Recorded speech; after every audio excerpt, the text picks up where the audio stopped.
Hello दोस्तों, स्वागत है संकल्प स्पीसेस में। आइए देखते हैं एनसीईआरटी का चैप्टर नंबर 5 है, जो चैप्टर नंबर 4 तक कवर करवा दिए हैं।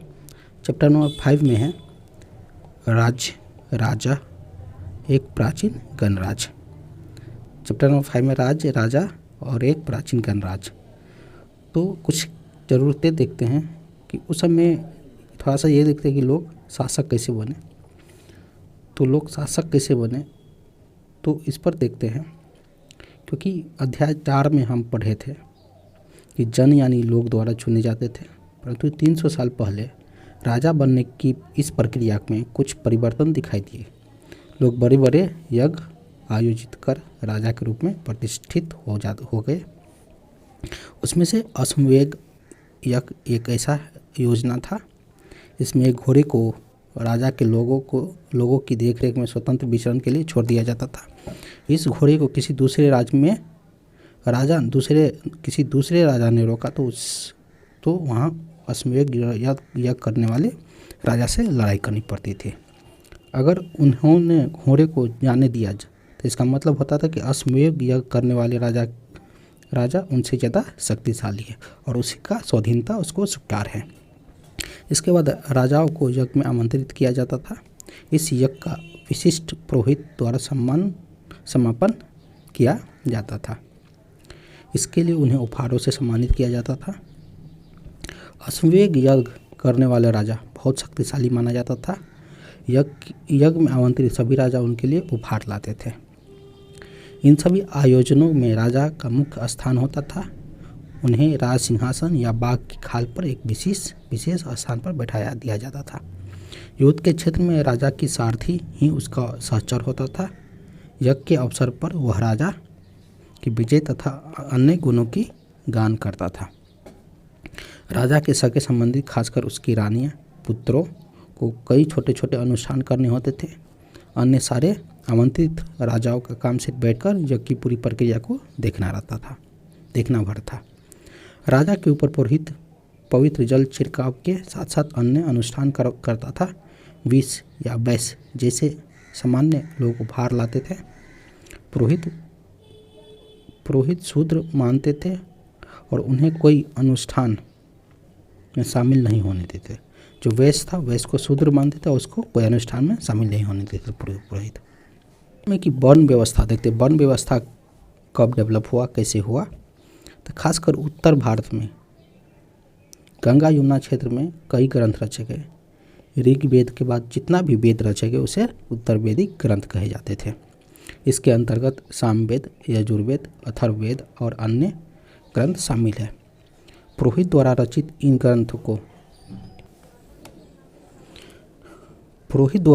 इन ग्रंथों में विभिन्न प्रकार के अनुष्ठान और उनके संपादन की विधियाँ बताई गई थी। इनमें सामाजिक नियमों के बारे में भी बताया गया है। उस समय समाज में कई समूह थे, जिन्हें पुरोहित, योद्धा, कृषक, पशुपालक, व्यापारी, शिल्पकार, श्रमिक, मछली पकड़ने वाला तथा जंगल में रहने वाले लोग शामिल थे। जहाँ कुछ पुरोहित तथा योद्धा वैभवशाली थे, वहीं कुछ कृषक और व्यापारी धनवान थे। दूसरी ओर पशुपालक, शिल्पकार और श्रमिक, मछली पकड़ने वाले, शिकारी, भोजन संग्रह निर्धन थे। पुरोहित ने लोगों को 4 वर्गों में बांटा था। किसने? पुरोहित ने। जो पुरोहित ने लोगों को 4 वर्गों में विभाजित किया था, जिसे वर्ण कहते थे। उनके अनुसार प्रत्येक वर्ण के अलग अलग कार्य निर्धारित थे। पहला वर्ण ब्राह्मणों का था। उनका काम था वेदों का अध्ययन और अध्यापन और यज्ञ कराना था, जिनके लिए उपहार मिलता था। दूसरे स्थान पर था शासकों का, जिन्हें क्षत्रिय कहा जाता था। उनका काम युद्ध करना और लोगों की रक्षा करना था। तीसरे स्थान पर विष या वैश्य थे। इनमें कृषक, पशुपालक, व्यापारी आते थे। क्षत्रिय और वैश्य दोनों को यज्ञ करने की अधिकार प्राप्त था। वर्णों में अंतिम स्थान शूद्रों का आता था। इनका काम था अन्य तीनों वर्गों की सेवा करना। इन्हें कोई अनुष्ठान करने का अधिकार नहीं था। प्रायः औरत को भी शूद्र के समान माना जाता था। महिलाओं तथा शूद्र को वेदों का अध्ययन अधिकार नहीं था, करना अधिकार नहीं था। उस समय की बात है, महिला और शूद्रों को वेदों का अध्ययन करना स्वीकार नहीं था, अधिकार नहीं था। पुरोहित के अनुसार सभी वर्णों का निर्धारण जन्म के आधार पर होता है। उदाहरण के तौर पर ब्राह्मण के माता पिता की संतान ब्राह्मण होती है थी। बाद में कुछ लोगों को अछूत माना गया। अछूत वर्गों में से कुछ शिल्पकार, शिकारी, भोजन संग्राहक शामिल थे। साथ ही इनमें वे लोग भी आते थे जो शवों को दफनाने या जलाने का काम करते थे। इन लोगों का संपर्क अपवित्र माना जाता था। कई लोग ब्राह्मण द्वारा बनाई गई वर्ण व्यवस्था को स्वीकार नहीं किया। कुछ राजा स्वयं को पुरोहित से श्रेष्ठ मानते थे। कुछ लोग जन्म के आधार पर वर्ण निर्धारित सही नहीं मानते थे। इसके अतिरिक्त कुछ लोग व्यवस्था के आधार पर लोगों के बीच भावभेद उचित नहीं समझते थे, जबकि कुछ लोग चाहते थे कि अनुष्ठान संपन्न कराने का अधिकार सबका हो। और कई लोग ने छुआछूत की आलोचना की और इस उपमहाद्वीप में पूर्वोत्तर क्षेत्र में कई इलाकों में सामाजिक आर्थिक समानता बहुत कम थी, जहां पुरोहित का प्रभाव बहुत सीमित था। थोड़ा सा देखते हैं जनपद के बारे में। जनपद उस समय कैसे आया, कब हुआ। तो महायज्ञों कराने वाले राजा अब जन के राजा न होकर जनपदों के राजा हो गए, माने जाने लगे। जनपद का शाब्दिक अर्थ जन से बसने की जगह होता है।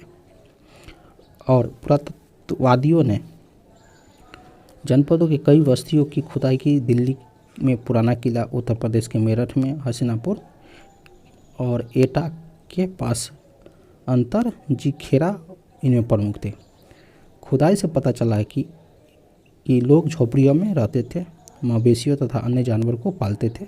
वे चावल, गेहूँ, धान, जौ, दाल, गन्ना, तिल, सरसों ऐसे फसलें उगाते थे। लोग मिट्टी के बर्तन बनाते थे। इसमें कुछ धूसर, जो आप बर्तन देख रहे हैं धूसर, और कुछ लाल रंग के होते थे। पूरा स्थलों में कुछ विशेष प्रकार के बर्तन मिले जिन्हें चित्रित धूसर पात्र के रूप में माना जाता है। ये धूसर पात्र है, ऐसा इनका नाम से ही स्पष्ट है। इन बर्तनों पर चित्रकारी की गई है। ये आमतौर पर सरल रेखा तथा ज्यामितीय आकृति का रूप में है। महाजनपद के बारे में देखते हैं। करीब 2500 साल पहले जनपद अधिक महत्वपूर्ण हो गए थे। इन्हें महाजनपद कहा जाने लगा था। अधिकतर महाजनपदों की राजधानी होती थी और कई राजधानी में किलेबंद की गई थी, अर्थात इन्हें चारों ओर लकड़ी, ईंट, पत्थर की ऊंची दीवारें बनाई गई थी। ऐसा लगता था कि लोगों ने अन्य राजाओं के आक्रमण के डर से अपनी सुरक्षा के लिए किलों का निर्माण किया है। कुछ राजा अपनी राजधानी के चारों ओर विशाल, ऊंची, प्रभावशाली दीवार खड़ी कर अपनी समृद्धि और शक्ति का प्रदर्शन भी करते थे। इस तरह से किले के अंदर रहने वाले लोगों उस क्षेत्र पर नियंत्रण रखना भी सरल हो जाता था। इस तरह की विशाल दीवार बनाने के लिए व्यापक योजना और की आवश्यकता होती और लाखों की संख्या में ईंटों पत्थरों का इंतजाम करना पड़ता था। हजारों स्त्री, पुरुष, बच्चों ने इसके लिए अथक परिश्रम किया और इनके लिए संसाधनों की आवश्यकता पड़ती थी। जब राजा सेना रखने लगे थे तो सिपाहियों की नियमित वेतन देकर पूरे साल रखा जाता था। कुछ भुगतान संभवतः आहत सिक्कों के रूप में होता था। इन सिक्कों के बारे में हम 8वां चैप्टर में भी पढ़ेंगे। एक कौशाम्बी का दीवाल है। आधुनिक उत्तर प्रदेश इलाहाबाद के पास ये दीवार मिली है। कर उस समय टैक्स किस रूप से देता था? महाजनपदों के राजा विशाल किले बनवाते थे और बड़ी सेना रखती थी, इसलिए उन्हें प्रचुर संसाधनों की आवश्यकता होती थी। इसके लिए उन्हें कर्मचारियों की भी आवश्यकता होती थी। अतः महाजनपदों के राजा लोगों द्वारा समय समय पर लाए गए उपहारों पर निर्भर न होकर अब नियमित रूप से कर वसूलने लगे थे। फसलों पर लगाए कर सबसे महत्वपूर्ण था, क्योंकि अधिकांश लोग उस समय कृषक थे। उपज का 1/6 भाग कर के निर्धारित रूप में किया जाता था, जिसे भाग कहा जाता था। कारीगर के ऊपर लगाए गए कर जो प्रायः श्रम के रूप में चुकाए जाते थे। जैसे एक बुनकर लोहार सुनार को राजा के लिए महीने में एक दिन काम करना पड़ता था। पशुपालक को जानवर या उत्पादक के रूप में कर देना पड़ता था। व्यापारी को सामान खरीदने और बेचने पर भी कर देना पड़ता था। आखेट और संग्राहक को जंगल से प्राप्त वस्तुओं पर कर देनी पड़ती थी। कृषि में परिवर्तन देखते हैं। कृषि में परिवर्तन, इस युग में कृषि के क्षेत्र में 2 बड़े परिवर्तन आए थे। हल के फाल अब लोहे के बनने लगे थे और कठोर जमीन को लकड़ी के फाल की तुलना में लोहे के फाल आसानी से जोता जाता था और फसलों की उपज बढ़ गई थी। दूसरे लोग धान के पौधे का रोपण शुरू कर दिया था, अर्थात खेतों में बीज छिड़ककर धान उपजाने के बजाय धान के पौधे तैयार करके उन्हें रोपण शुरू कर दिया था। अब पहले की तुलना में बहुत ज़्यादा पौधे जीवित रह जाते थे, इसलिए पैदावार भी ज़्यादा होने लगे और इसमें कमरतोड़ परिश्रम लगता था। ये काम ज़्यादातर दासी भूमिहीन खेतियार मजदूर करते थे। सूक्ष्म निरीक्षण देखते हैं। मगध के बारे में थोड़ा सा देखते हैं। मगध महाजनपद के बारे में लगभग 200 साल के भीतर मगध के सबसे महत्वपूर्ण महाजनपद बन गया था। गंगा, सोन जैसी नदियाँ मगध होकर बहती थी। यहाँ यातायात, जल वितरण और जमीन को उपज बनाने के लिए बहुत महत्वपूर्ण थी। जो ये दोनों नदियाँ हैं यातायात के लिए, जल वितरण और जमीन को उपज बनाने के लिए बहुत महत्वपूर्ण थी। मगध का एक हिस्सा जंगलों से भरा था और इन जंगलों में रहने वाले हाथियों को पकड़कर उन्हें प्रशिक्षित कर सेना के काम में लाया जाता था। यही नहीं, जंगलों से घर, गाड़ियाँ, रथ बनाने के लिए लकड़ी मिलती थी। इसके अलावा इन क्षेत्र में लोहे अयस्क के खदाने थे। मजबूत औजार हथियार बनाने के लिए उपयोगी होते थे, इसलिए मगध जनपद बहुत शक्तिशाली था। यहाँ पर लोहा था, हाथियाँ मिलती थी, लकड़ी मिलती थी, इसलिए औजार बनाने में, रथ बनाने में बहुत महत्वपूर्ण होता था। मगध में 2 बहुत शक्तिशाली शासक रहा, बिंबिसार, अजातशत्रु, और अन्य जनपदों को जीतने के लिए हर संभव साधन अपनाते थे। महापद्मनंद और एक और महत्वपूर्ण शासक थे। उन्होंने अपने नियंत्रण का क्षेत्र उस महाद्वीप के उत्तर पश्चिम भाग तक फैला लिया था, जिसे बिहार में राजगिरी और कई सालों तक मगध की राजधानी बनी रही। बाद में पाटलिपुत्र आज के पटना राजधानी बनाया गया। तो मगध में जो हर्यंक वंश था उसके संस्थापक बिंबिसार था और इसके बाद अजातशत्रु आया। उसके बाद उदयन आया। उदयन ने मगध की राजधानी राजगीर से पटना शिफ्ट किए थे। ये थोड़ा सा ध्यान दीजिएगा। तो 2300 साल से भी पहले की बात है। मैसेडोनिया का राजा सिकंदर विश्व विजय करना चाहता था। पूरी तरह सफल न होने पर भी वह मिस्र के पश्चिम एशिया के कुछ राज्यों को जीता हुआ भारत के उपमहाद्वीप में ब्यास नदी के किनारे तक पहुंच गया। जब उसने मगध की ओर कूच करना चाहा तो उसके सिपाहियों ने इनकार कर दिया और ये इस बात से भयभीत थे कि भारत के शासकों के पास पैदल, रथ और हाथी की सेना बहुत बड़ी सेना है। मगध के जस्ट बगल में था बज्जी का राजधानी वैशाली था और उस समय मगध बहुत शक्तिशाली राज्य बन गया था। उसके नज़दीक बज्जी राज था जिसकी राजधानी वैशाली जो बिहार में है।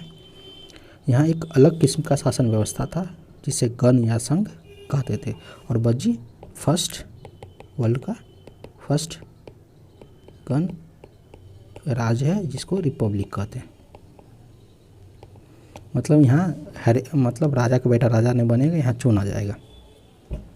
गण या संघ में कई शासक होते थे। कभी कभी लोग एक साथ शासन करते जिसमें प्रत्येक व्यक्ति राजा कहलाता था। ये सभी राजा विभिन्न अनुष्ठानों को एक साथ संपन्न करते थे और सभाओं में बैठकर ये बातचीत, बहस, वाद विवाद के जरिए तय करते थे कि क्या करना है और किस तरह से करना है। शत्रुओं के आक्रमण से निपटाने के लिए वे मिलकर चर्चाएं करते थे। स्त्रियां, दास और कामगार इन सभाओं में हिस्सा नहीं लेते थे।